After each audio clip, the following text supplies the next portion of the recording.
Thanks to both of you for joining us. So starting with you, Heidi, you mentioned last night that Gauteng Health is now saying you can just walk in if you're over 60, go to any public site and you will be vaccinated. But there is concern about super spreader events, that large queues might be caused. Yes, certainly, Sally. And we do know that Gauteng Health has released another statement just a short while ago urging those that are 60 and above to go to a public vaccination site and get their vaccine, whether they have registered or not. All they need is their identity documents. And they've actually alluded to the fact that there has been concern and criticism over the fact that the vaccine rollout in the province has been extremely low.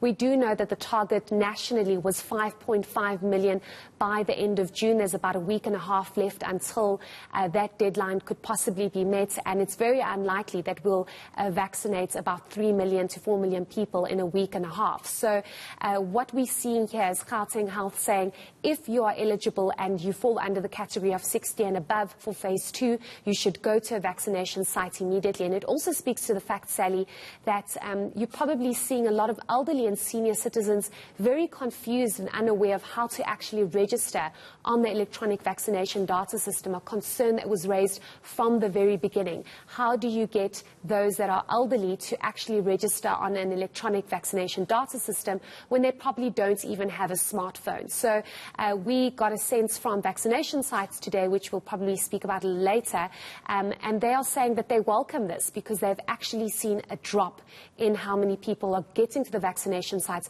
because many are also waiting for that SMS to be sent to them or that appointment scheduling date, and many of them have not received that yet. All right, so Mangoba, bringing you in here, and you're looking at the health sector. Now, we know that Gauteng's hospitals are under severe pressure. Charlotte Maxeke, which is the main hospital here in Johannesburg, is not operating. You've spoken to the Democratic Nursing Organisation of South Africa, DENOSA. I would imagine the nurses are really concerned. Indeed, Sally, and one of the concerns, as you've raised, is the issue around the closure of Charlotte Maxeke, which, of course, unions say is compromising the province's, fight against COVID-19. So they're saying that at this particular moment, the number of patients that are being admitted at hospitals is on the increase.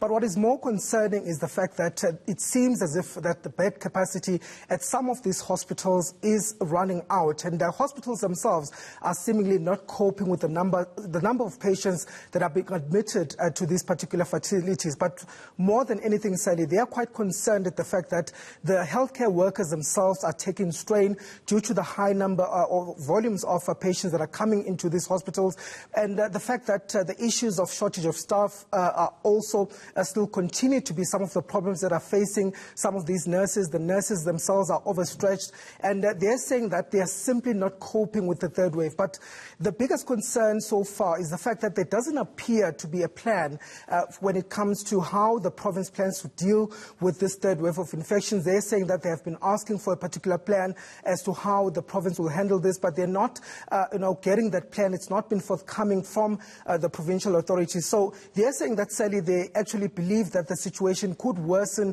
if at all the numbers continue to increase in Gauteng. But take a listen to what DENOSA had to say earlier on.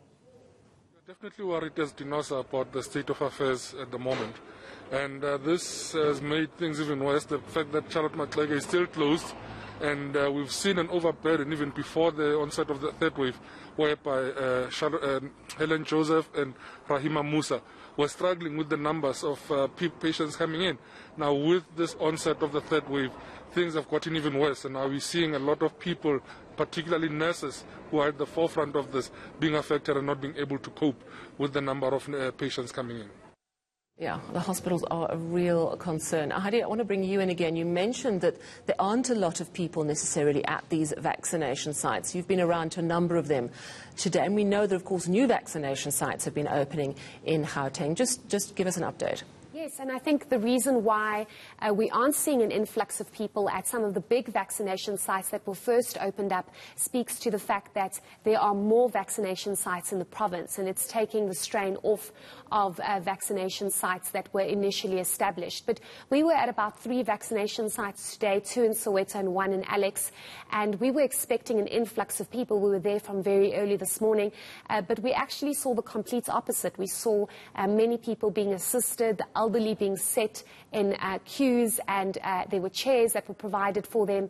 And when we got to speak to some of the vaccination sites managers, they indicated that they're actually ready for the challenge. They're ready for walk-ins, they're ready to assist the elderly, and they were already experiencing that. One must remember, Sally, that we were told by the Gauteng government that they cannot turn anybody away that's eligible for the vaccine at a public vaccination site. But now, of course, they've called upon everybody to go. Previously, you would see people a little bit more reluctant. They weren't sure.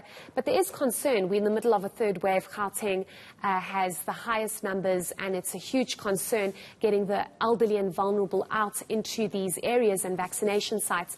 But let's listen to what one of the vaccination site managers in Soweto had to say about this new call to get everybody in and walk into vaccination sites.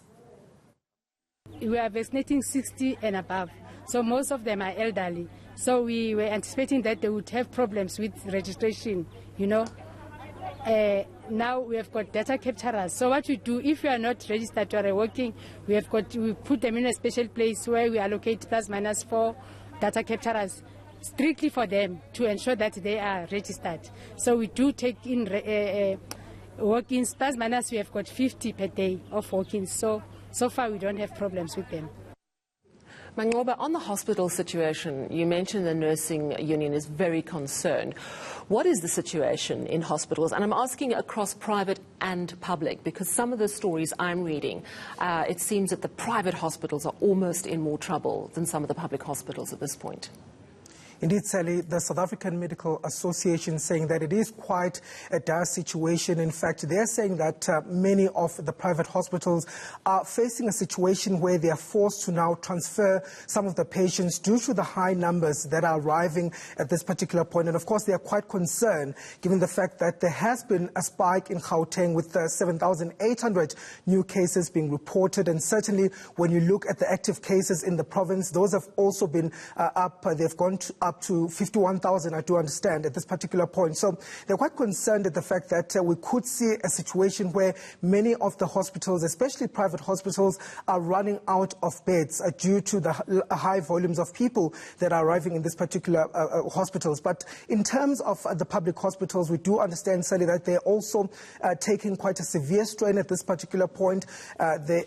We do hear from the South African Medical Association saying that these hospitals as well are also forced to at times also refer particular patients to other hospitals, given the fact that the numbers that are coming in seem to be quite high at this particular point. So there is quite a severe strain that is being experienced by these particular hospitals, and some are saying that in some occasions doctors are also forced to kind of like turn patients away or to even turn ambulances away, given due to the fact that there simply is not enough space available at some of these wards. But take a listen to what they had to say earlier on.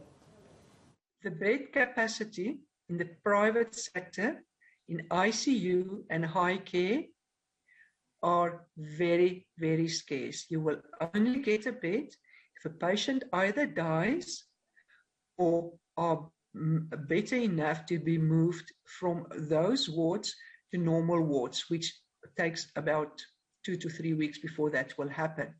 So we do not have enough ICU and high care facilities, open beds, enough doctors and nurses in the private sector currently in Gauteng, in Pretoria and in Joburg.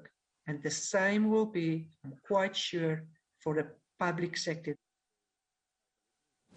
Right, so that's really worrying news indeed. Heidi, back to you on the vaccination front.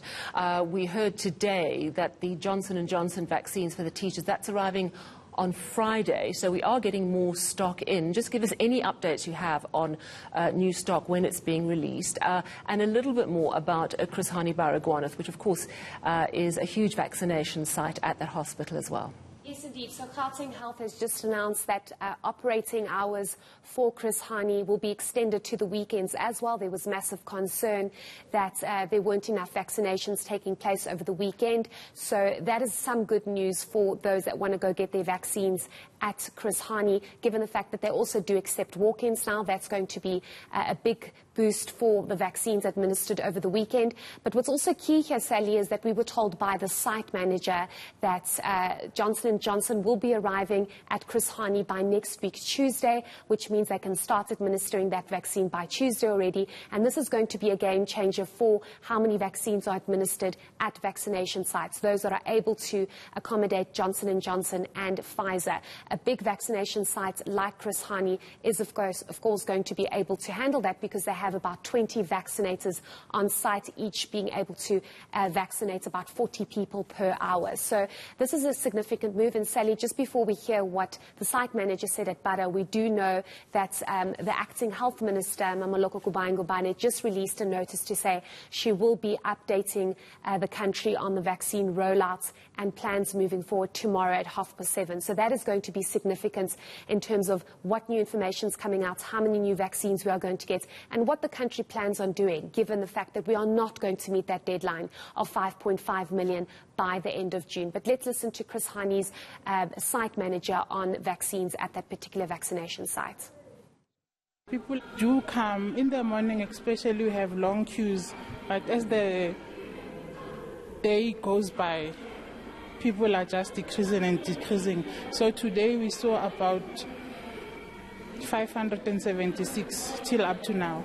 Wow, okay, that's quite a big number. And just speak to us about whether or not this vaccination site is worried about the fact that Gauteng Health released that notice to say walk-ins are accepted. Do you think that this is going to be an issue with overcrowding and lots of people in long queues, or does the site actually have the capacity to handle a large number of people? Yes, this site we have a capacity because we have 20 vaccinators, which see about, in an hour, they see, one vaccinator see about 40 patients, so we are well prepared. And then just speak to us about, we know that weekly more vaccination sites open up. We do know a number of them have opened up here in Soweto. Has this taken the pressure off Chris Hani, or do you see people wanting to come? I know there's a bit of a vibe here with music playing. Do people prefer coming here, or are you seeing the pressure taken off the site, or not necessarily? No, not necessarily. People are still coming this site because it's Bara. People from all spheres are coming here. So there's no difference at all. Yeah, we are ready. Those vaccination sites seem to be very organised, don't they? Thanks so much, Hadi Jakos, and also our reporter Mangoba Mkunu, giving us an idea of what's happening at our hospitals around Gauteng.